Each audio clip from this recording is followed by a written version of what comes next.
vamos a trabajar con esta serie, Vitamina Fe, y vamos a desarrollarla. Yo le sumaba en los últimos 2 días una palabra más a tentación, porque creo que la lógica del pasaje que vamos a estudiar, que es Primera de Pedro, capítulo 1, de los versos 13 al 25, me obliga a hacerlo, a proponerla de esa manera. Vamos a hablar de la fe y de la santidad, pasando por el tema de la tentación. Así que, bueno, la palabra tentación nos es absolutamente común a nosotros. Todos sabemos de qué se trata, todos hemos sido tentados. Si yo preguntara cuántos hemos sido tentados, todos tendríamos que levantar cada extremidad que tuviéramos. Y si alguien no levantara la mano, yo le tiraría esta botella de agua desde acá a ver si me lo pego para que se espabile. Todos sabemos lo que es ser atraídos por algo que es incorrecto, y nuestra conciencia, que es la huella de Dios en el corazón, nos hace saber que eso está mal, y muchas veces cruzamos esa línea, por supuesto. Pero vamos a ir más allá, porque así lo propone Pedro en esta su primera carta. Él lo propone de esta manera. Verso 15 del capítulo 1 de su primera carta. Más bien, dice él, sean ustedes santos en todo lo que hagan, su pensamiento, sus obras, sus palabras, en todo lo que hagan, como también es santo quien los llamó. Verso 16, pues está escrito, sean santos porque yo soy santo. Fíjese usted que esta palabra está en imperativo. Esto lo que significa es que Pedro no está hablando para una élite espiritual. No está hablando para un sacerdote, para un pastor, para la Madre Teresa. Él no está hablando para una élite de personas que tienen una capacidad de portarse súper bien. Él está escribiendo para usted y está escribiendo para mí. Está escribiendo en un contexto de gran persecución, y donde muchos cristianos estaban echando para atrás, estaban bajando la norma. Y Pedro empieza a escribir de tal manera que está apuntando a tu vida y a la mía. Él no está hablándole a alguien por allá lejísimo de nosotros. Ahora, esto no nos es fácil de asimilar, porque permítame hacer un recuento histórico. Vivíamos en una era cristiana, así se le llamaba. La gente que estudia las sociedades dice que estamos en una era postcristiana, pero ya hay visos de que vivimos en una era anticristiana. La Organización de las Naciones Unidas declaró públicamente ya que la iglesia cristiana es realmente, permítame ponerlo en mis palabras, una pega para la agenda liberal que ellos plantean. Ya declarado. Me voy para atrás unos meses, estamos en nuestra cumbre de liderazgo, Somos Vida, todas las vidas abundantes reunidas en su liderazgo. Y Lucas Ley, uno de los expositores, dijo, antes había moralidad, de un momento a otro caemos en inmoralidad, pero hoy lo que vemos es amoralidad. Ya no hay moral. Ya, si alguien dice esto es malo, es visto como un dinosaurio. Absolutamente. Siempre tratando de establecer la base de la reflexión, fe, tentación y santidad. Definamos tentación. Algún día ensayé, hablando del tema, esta definición es una fuerza, es la fuerza de mis bajas pasiones que, atizadas por Satanás, me atraen hacia aquello que no es la voluntad de Dios. Un autor propone, tentación es satisfacer una necesidad legítima de una manera ilegítima.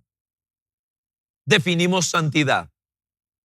Santidad es, según el diccionario bíblico, una persona separada para el servicio de Dios. El énfasis es en apartada para Dios de alguna manera. Es una persona que por su nueva naturaleza es diferente. En su familia, en su trabajo, en su barrio, es diferente. Y añade, por la gracia de Dios, es alguien que brilla. John Brown plantea, santidad es pensar como Dios piensa, amar lo que Dios ama y rechazar lo que Dios rechaza. Dicho todo esto, estamos en problemas.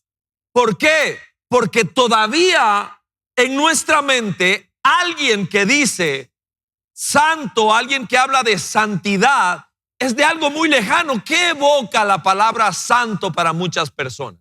Porque cuando se nos habla de santo, es alguien que está viendo para ninguna parte, súper pálido, tieso. Santo para muchos es algo aburrido. Queremos la fiesta, santidad es aburrida. Sumamente religioso. Bautizado en ácido cítrico, no se sabe reír. Altamente legalista. Problema serio es que la Biblia presenta la santidad como el estilo de vida de cada hombre y mujer que han conocido a Cristo. Ese es el problema que tenemos, porque Dios espera esto de usted y de mí. Santidad no es perfección, es pulseo diario de alguien que realmente dice, voy con todo para adelante, tratando de honrar cada día a Dios. Así que el puerto de llegada hoy es cómo manejar la tentación para poder vivir en santidad. La fe produce una actitud correcta ante las tentaciones de la vida. Verso 17 es de donde agarro la palabra actitud. Porque allí Pedro dice y habla de un temor reverente. Permítame ponerle una palabra todavía más potable. Así que, dicho esto, vamos a hablar de 5 actitudes para poder enfrentar la tentación camino de alguien que quiere vivir en santidad para Dios. Y aunque usted no lo crea, eso fue escrito para usted y para mí. ¿Ok? Señor, gracias porque eres bueno, porque eres fiel, porque eres maravilloso. Te pedimos que tu palabra una vez más desafíe nuestras vidas. No venimos a un lugar como este, no sintonizamos el canal de YouTube o el Facebook o la página de la iglesia para sentirnos cómodos o que alguien nos hable para sentir rico. Nosotros abrimos tu libro para que desafíes nuestras vidas. Lo pedimos por Cristo Jesús nuestro Señor y que así sea. Amén. Y para que usted no se distraiga, como yo sé que usted es un gran chepo y debe estar preguntándose qué fue lo que le pasó, que anda todo vendado. Me esconejé en la bicicleta ayer, así que todo esto son heridas de batalla, nada más. Todo está bien. Muy bien, vamos adelante. Vamos adelante. La primera actitud que Pedro señala es la actitud de acción, precisamente. Una persona que brega con la tentación de una manera correcta y que camina hacia un estilo de vida santo, apartado para Dios, es alguien pilas. No es un dormido. No es una persona que le pasa la vida por allá. No es un místico que vive allá encerrado en un monasterio o en el pico de una montaña. Es alguien pila de todos los días. Nosotros usamos una versión moderna de la Biblia como la NVI porque hace más potables los conceptos. La forma en que lo plantea la Reina Valera, que es una extraordinaria versión, es cíñanse los lomos. Y eso a nosotros no nos dice exactamente nada. Cíñanse los lomos. Esa era la frase que utilizaban las personas en aquella época para agarrar la túnica que les estorbaba para correr, trabajar o pelear. Se la subían y con una cuerda de cuero la amarraban. Eso significaba cíñanse los lomos. Vea cómo lo dice la NVI, verso 13. Por eso, dispónganse para actuar con inteligencia. Pilas, sabiamente pilas. Gente despierta, despabilada, tengan dominio propio. Pongan su esperanza completamente en la gracia que se les dará cuando se revele Jesucristo. Todos nosotros somos sujetos de tentación. Y sabiendo que nuestra cabeza tiene precio, sabiendo que mi naturaleza es estar dormido y confiado en que a mí no me va a pasar nada, eso le puede pasar a otros. Pero ya nosotros sabemos lo que es morder el polvo. Y sabiendo que tenemos cada uno, no solamente somos sujetos de tentación, sino tenemos áreas puntuales de lucha. Seguro su área no es la mía. Esto tiene que ver mucho con aquellas exposiciones que tuvimos desde muchachos. Y entonces tenemos áreas de tentación. A eso se refiere el libro de Hebreos cuando dice el pecado que te asedia. Usted tiene uno, yo tengo otro, o mejor dicho, varias áreas de debilidad. Y aquí Pedro dice, pellízquese. Tienes que estar despierto. Hay cosas en las que no nos podemos dormir. Así que yo debo hacer con mi mente, eso es lo que significa este verso 13, lo que aquellos hacían con la ropa. Dispónganse para actuar inteligente y sabiamente, listos para pelear y para trabajar y para correr en preparación a mi encuentro con Jesucristo. Esté despabilado ante los grandes destructores de la vida. Adicciones, somos gente altamente adictiva. Mal manejo de las finanzas, cuidado, una sexualidad que dejó afuera a Dios y a su modelo. Así que una persona que tiene esperanza de tener éxito en su lucha contra sus bajas pasiones, como cada uno de nosotros, es alguien que está despierto, es alguien que tiene el detector interno listo para que le haga la bulla necesaria en los momentos indicados. Aquí quiero decir algo, más que un ejemplo ilustrativo, es una figura reflexiva. Tiene que ver con el caso Cochinilla. Una de las cosas que nos puede pasar cuando entramos a una realidad tan dura como esta, tan frustrante como esta, que básicamente evidencia toda una problemática de un país y de una sociedad. El peligro que corremos es no hacernos las preguntas correctas. ¿Cuáles son las preguntas correctas? Solo le voy a decir una. La pregunta correcta es si yo tengo mi propia versión cochinilla. Si yo tengo una versión chiquitilla de la cochinilla. Y esa es una pregunta a la cual me obliga Cristo. Que cuando tiraron una mujer dijo, háganse las preguntas correctas. Eso fue lo que dijo Cristo en Juan 8. Háganse las preguntas correctas. Cuando yo veo a la gente a la entrada de la corte gritando, yo me preguntaba si alguno de los que está gritando tendrá una versión chiquitilla del caso Cochinilla. Porque es muy fácil intentar andar señalando pajas o vigas ajenas y no ver las nuestras, las vigas propias. Y de ninguna manera demerito el daño tan tremendo que eso está causando en un país como el nuestro. Primero, actitud activa, de acción, pila, despierta. Número 2. En segundo lugar, lo segundo que nosotros debemos desarrollar como una actitud cuando estamos hablando de alguien de fe verdaderamente, de alguien que está peleando la buena batalla de la fe con las tentaciones y caminando de una manera que quiere honrar a Dios con integridad y santidad es una actitud de hijo, una actitud de una persona que entiende quién es en su identidad. Vea lo que dice Pedro, verso 14.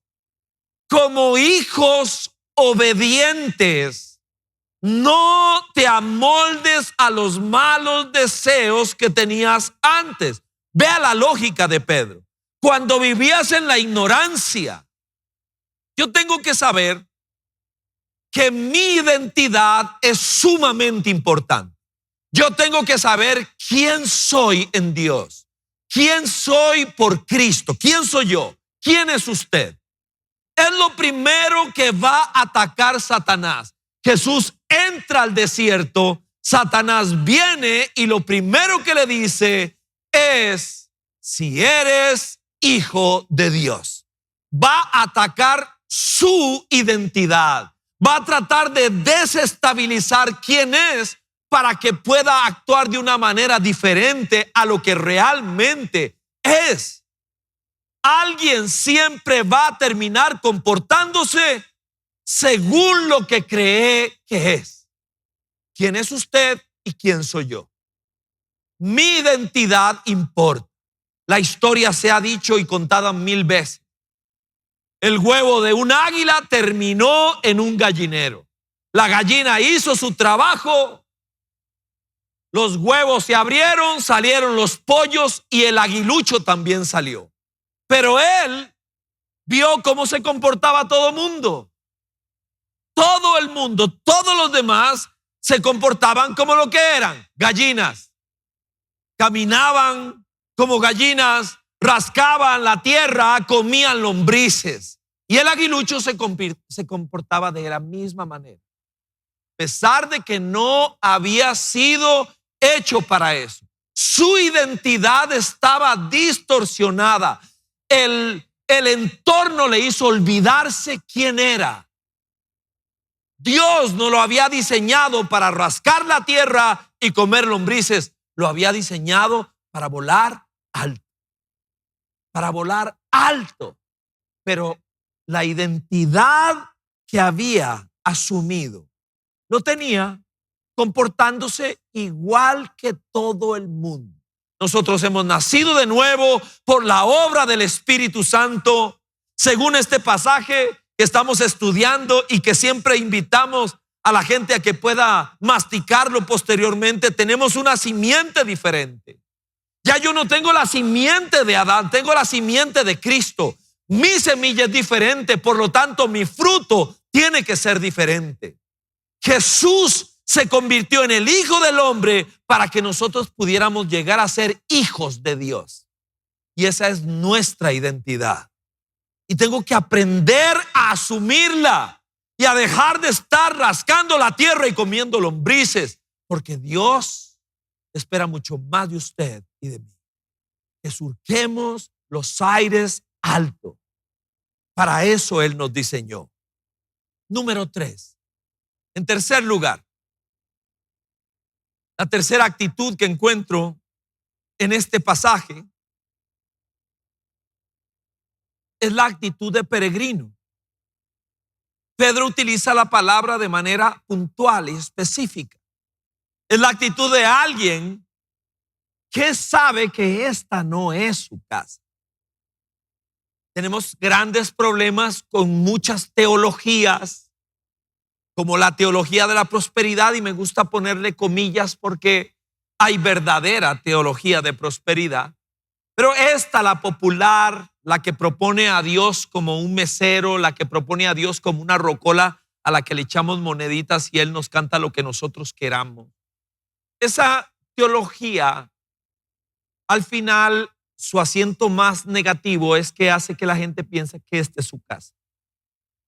Es aquí donde están las riquezas que nosotros deberíamos tener.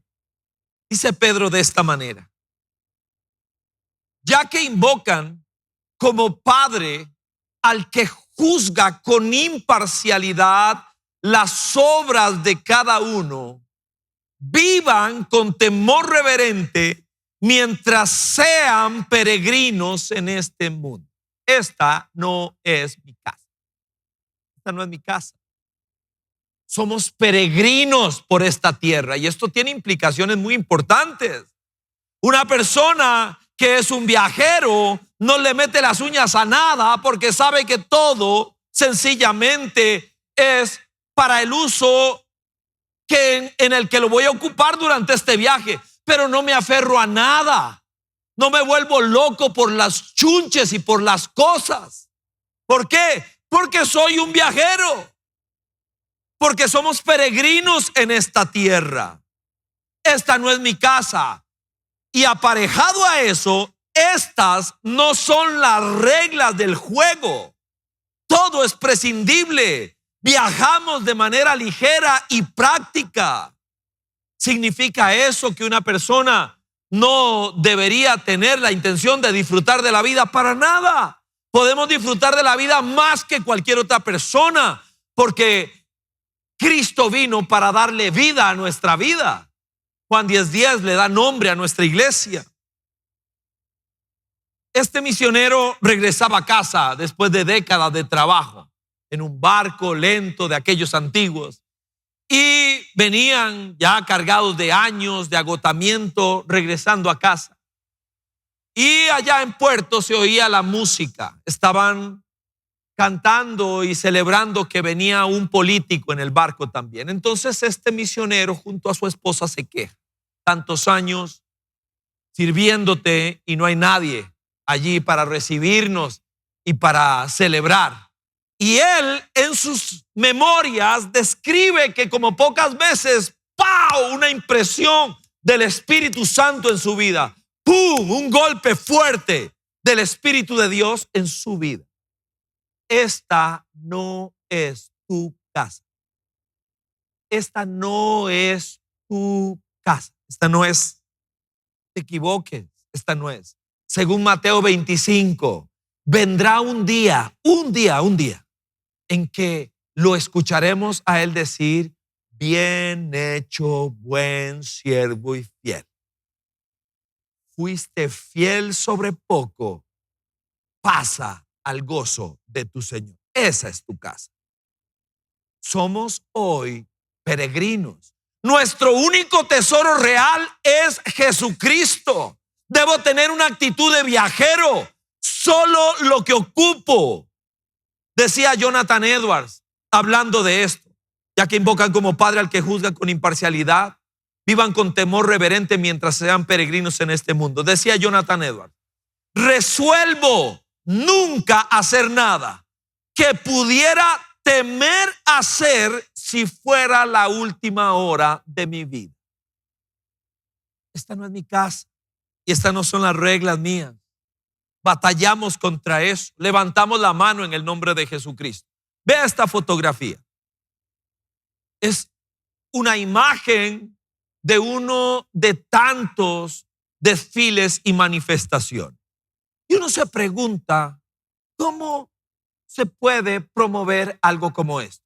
Déjeme decirle, ya va ganando terreno en muchos países, porque el pecado es degenerativo. Y va ganando terreno, y va ganando terreno, y va ganando terreno.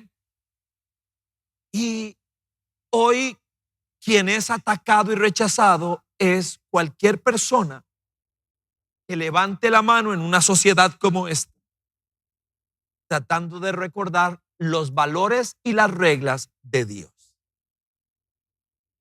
Siguiente, la número 4. La cuarta actitud de alguien de genuina fe, que es un pulseador para enfrentar la tentación y que quiere agradar a Dios con su vida. Una vida de santidad. Una palabra con la que debo interactuar mejor. Verso 18 dice que tenemos que ser agradecidos. Versos 18 y 19. Como bien saben, ustedes fueron rescatados de la vida absurda que heredaron de sus antepasados. Muchos ejemplos de eso podríamos dar. El precio de su rescate no se pagó con cosas perecederas como el oro o la plata, sino con la preciosa sangre de Cristo, como de un cordero sin mancha y sin defecto. Esta exhortación de Pedro genera problemas, porque por naturaleza nosotros somos mal agradecidos. Nosotros pensamos que nos merecemos todo, así que todo lo que tenemos pues es gracias, según nosotros, a nosotros mismos. Y nosotros debemos entender que esto es trágico, especialmente cuando entramos a la dimensión de Dios. Cuando estaba leyendo eso, me metí al buscador y puse mayor rescate pagado alguna vez. Y lo que me salió en la pantalla fue que se pagó $1.000.000 por dos personas de la familia real de Qatar que paseando en Irak fueron secuestrados y pagaron $1.000.000. Interesante. Así que yo no sé si usted alguna vez se ha puesto a pensar lo que Dios piensa que usted vale, porque la palabra rescate aparece aquí. Y si ustedes fueron rescatados de una forma de vivir que no tenía ningún sentido, pero el precio que fue pagado por ustedes no fue cualquier cosa, no fue oro, no fueron dólares, no fue plata. Yo no sé si usted se logra poner a pensar y a meditar lo que Dios cree que usted vale y que yo valgo. Mi abuela, cuando se enchaquetaba, me decía: usted es una maceta y del corredor no va a pasar. Entonces la identidad de uno se afectaba, y la estima, por supuesto. Yo no sé qué pensaba su abuela de usted o qué le dijo, pero déjeme decirle que Dios te vuelve a ver y decidió pagar el precio más alto que se podía pagar para que usted y yo pudiéramos tener esperanza, para que pudiéramos encontrar perdón y esperanza. Y pagó el precio máximo, la preciosa sangre de Cristo, la de un cordero sin mancha y sin defecto. Eso lo que significa es que la gracia es gratuita, pero no es barata. Alguna vez en Cuba me vienen muchas imágenes en estos días que está haciendo noticia. Estaba en un campamento en Santa Clara, allá en la isla. Habíamos estado sirviendo ya por varios años en la isla de Cuba y ahora estábamos trabajando con estudiantes universitarios que llegaban a este campamento. Una cosa preciosa, lindísima, lo que Dios hacía, inolvidable. Y de un momento a otro, un muchacho empieza a tocar su piano y a cantar una canción muy preciosa, muy hermosa. Él decía: nunca sabré cuánto costó. Y la presencia del Espíritu Santo empezaba a moverse en ese lugar de una manera impresionante. Me quebré hasta las entrañas, me fui por uno de los rincones y me clavé. Yo sabía que lo que tenía que hacer era ponerme sobre mis rodillas y agarrar aquella canción y convertirla en mi propia oración. Nunca sabré cuánto costó. Yo no sé qué le han dicho, pero lo que Dios piensa de usted es que vales tanto que Cristo estuvo dispuesto a morir en una cruz, siendo el Cordero de Dios que quita el pecado del mundo. Y a quien tuvo en mente fue a ti. El grito más poderoso y más maravilloso se dio en esa cruz: consumado es. Eso lo que significa en nuestro idioma es que tu cuenta y la mía fue saldada. No puedo tenerlo en poco. Para nada, tengo que vivir agradecidos. Comprado a precio de sangre, la preciosa sangre de Cristo. El libro de Hebreos advierte que no puedo dejar de valorarla, no puedo tenerla en poco, porque fue un precio altísimo, altísimo para liberarnos a cada uno de nosotros. Y por último, ¿cómo es esa vitamina fe en la vida de alguien que quiere bregar, manejar bien, enfrentar la tentación para poder llegar a vivir en santidad? Tiene una actitud de discípulo. Esta es una palabra importante, está ahí en el corazón de nuestra visión. Hacemos de cada miembro de la familia discípulos de Cristo. Ahí está, en el corazón de nuestra propia visión. Y hay personas que creen que son clases solamente, parte. Necesito saber qué es que llevé la clase 1, la 2 y la 3 y ahora ya soy un discípulo. Eso no funciona de esa manera. Dice así Pedro, verso 20. Cristo, a quien Dios escogió antes de la creación del mundo, se ha manifestado en estos últimos tiempos en beneficio de usted. Un discípulo es alguien que conoce y busca parecerse. Es alguien que escoge a otra persona como un modelo de vida para darle y caminar en pos de él. Cada día buscando conocer más a Cristo. El conocimiento solo no sirve. Jamás le daríamos nosotros nuestro cuerpo a un doctor que nunca ha trabajado con personas, que solo se dedicó a leer libros. Alguien que solo lee libros no está capacitado para poder operar. Por eso es un mix entre lo teórico, entre el conocimiento y la vivencia.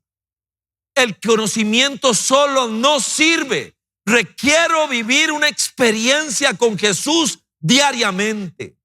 La ignorancia de quién es Cristo promueve la esclavitud. Yo no puedo permitir que sea un concepto lejano para mí, porque el puente entre el amor y la obediencia es el conocimiento. Y requerimos conocerlo de manera vivencial. Una vez que lo conocemos, buscamos parecernos a Él. Usted dice, ¿cómo? Eso no tiene lógica. Pues precisamente ese es el ministerio del Espíritu Santo. Poder esculpir a Cristo en nosotros. No dice Pedro, conviértase en un devoto católico. Pedro no dice, conviértete en un devoto evangélico. Lo que él dice es, Cristo apareció para el beneficio tuyo. Vívelo, absórbelo, crece en él. Por supuesto que esa frase evangélica tiene sentido. Recibir a Cristo en nuestro corazón. Claro que sí. Tiene sustento bíblico a todos los que le recibieron. Por supuesto que sí. Pero nosotros debemos entender que en ese peregrinar hay elementos de arrepentimiento. Hay cosas que hacía que ya no voy a hacer más. Porque lo más importante cada día no solo es haber aceptado a Cristo, sino que Cristo me acepte a mí. Así que este tema de la santidad, más que de algo que ya no hago, tiene que ver con alguien a quien amo, con una persona a quien conozco y amo, y ese es Cristo. Encontré una figura que me parece que aplica de manera extraordinaria aquí. Hay un submarino nuclear, el Treasure, sufre un desperfecto cuando está sumergido y se va a profundidades terribles en el lugar donde está. Así que llega hasta el fondo, una tragedia terrible. Cuando empiezan a buscarlo, no lo encuentran porque el sonar busca la forma del submarino. Pero no, ya no estaba en su forma original porque descendió tanto que la implosión lo desbarató. Lo dejó como una tortilla. Una estructura de acero aplastada al máximo. Cuando envían para poder ver, encuentran aquel aparato totalmente aplastado. Pero surge una pregunta curiosa, porque hay peces revoloteando ahí alrededor del submarino, dando vueltas. La pregunta es cómo aplasta una estructura de acero, pero esos peces no tienen problema. ¿Por qué? ¿Por qué? La respuesta es la siguiente.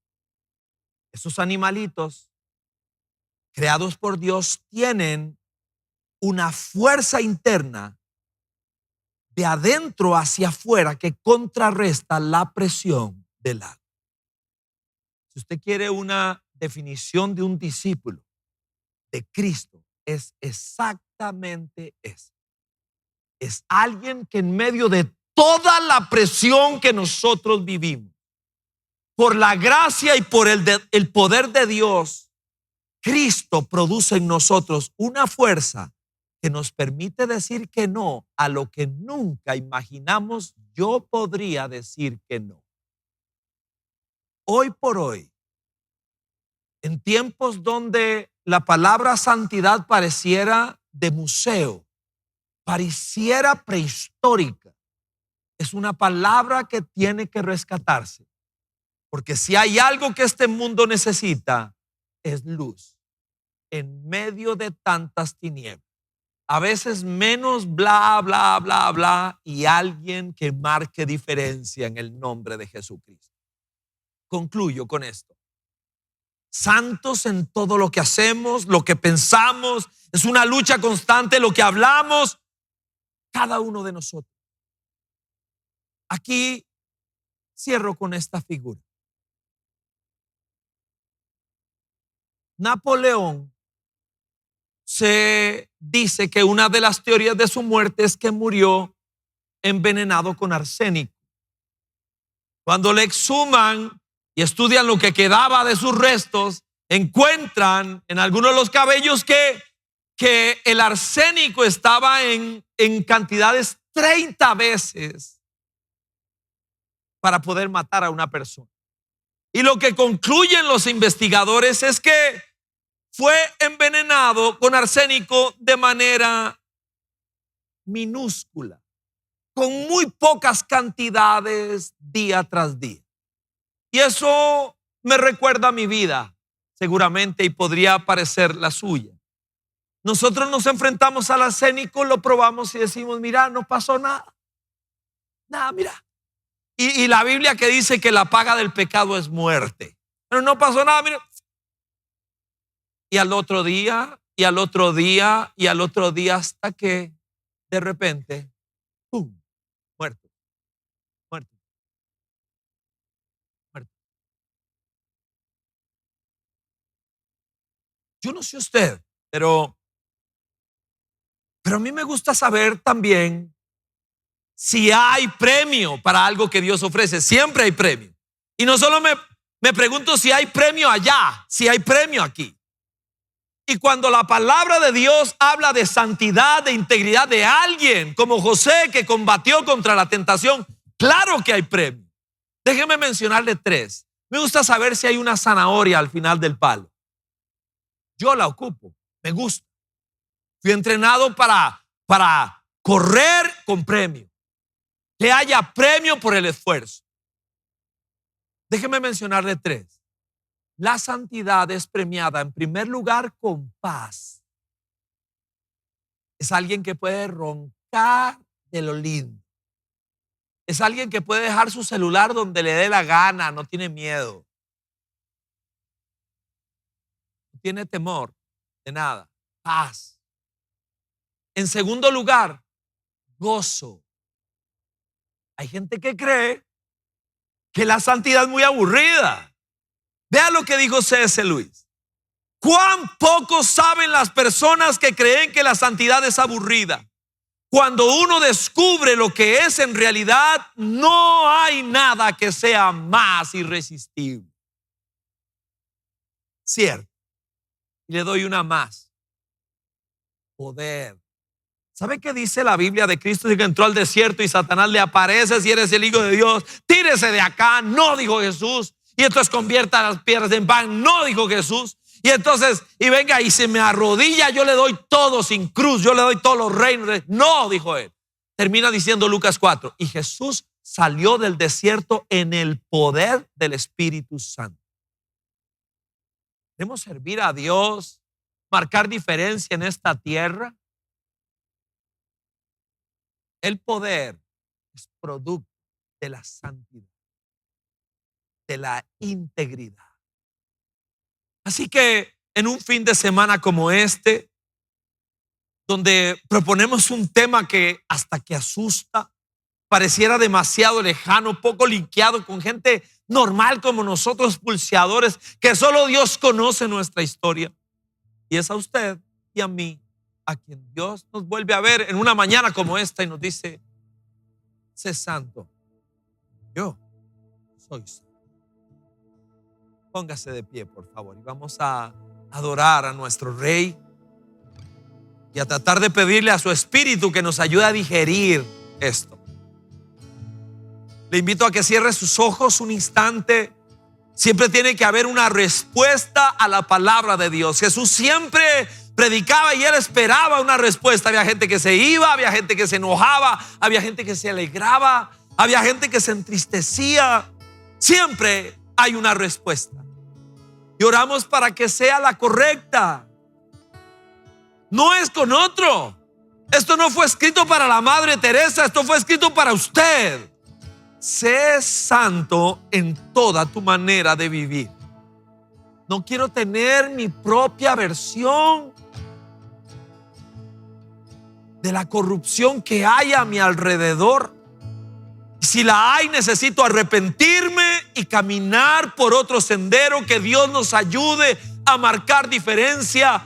La sociedad en la que vivimos está harta de gente que habla y no vive nada. Necesitamos a ese Dios que agarra una tumba y la convierte en un jardín, que agarra las cenizas y les da vida. Señor del cielo, este es un tiempo de un cristianismo verdadero y genuino, no de habladas, de un cristianismo real, de vida. Señor, haz tu obra en cada uno de nosotros.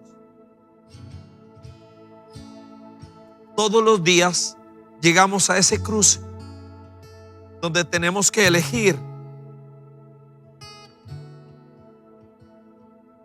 las luces de neón, la promesa de placer, de ganancia, que riñe con tus valores, o el camino tuyo. Para esta sociedad, el camino de un tonto, de alguien que deja pasar oportunidades. Quiero pedirte, Señor, que nos des la fuerza para caminar por ese sendero.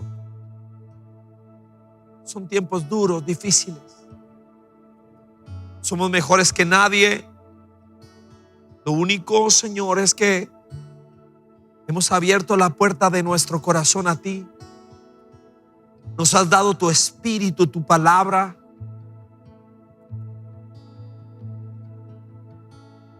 Y hoy sabemos qué escoger, aunque no pocas veces no tenemos la fuerza para hacerlo. Pero venimos a pedirte, a suplicarte, primero que nada, perdón, Señor, por todo el arsénico consumido. Perdónanos, Señor, y límpianos. Perdónanos porque siendo águilas hemos decidido caminar como gallinas, rascando la tierra y comiendo lombrices. Quizá alguien, por el milagro de tu palabra, decida volar hoy. No conformarse, no amoldarse más.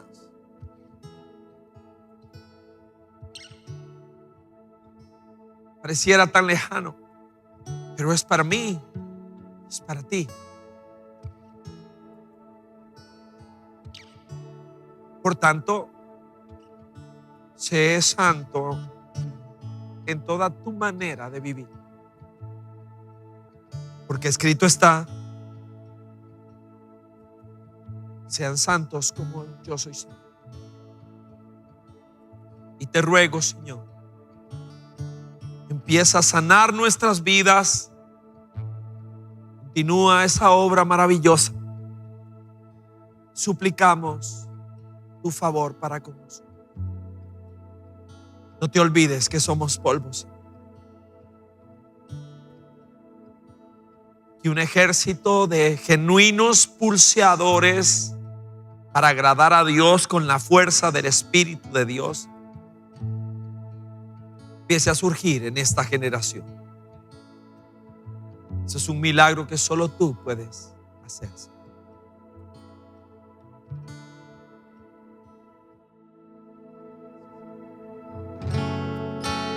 Gracias, Señor. Míreme un momento. Quizá yo puedo entender que algunos no entiendan. Yo no fui un chiquito de iglesia. Yo no nací en la iglesia. Así que yo puedo decir amén a esta canción. Ni le cuento dónde estuve metido y lo que hice. Puedo decir con todo mi corazón que no hay nada mejor que mi vida. Gracias. Este fue nuestro mensaje de vida. Conózcanos en www.vida.cl. Somos Vida Abundante Coronado.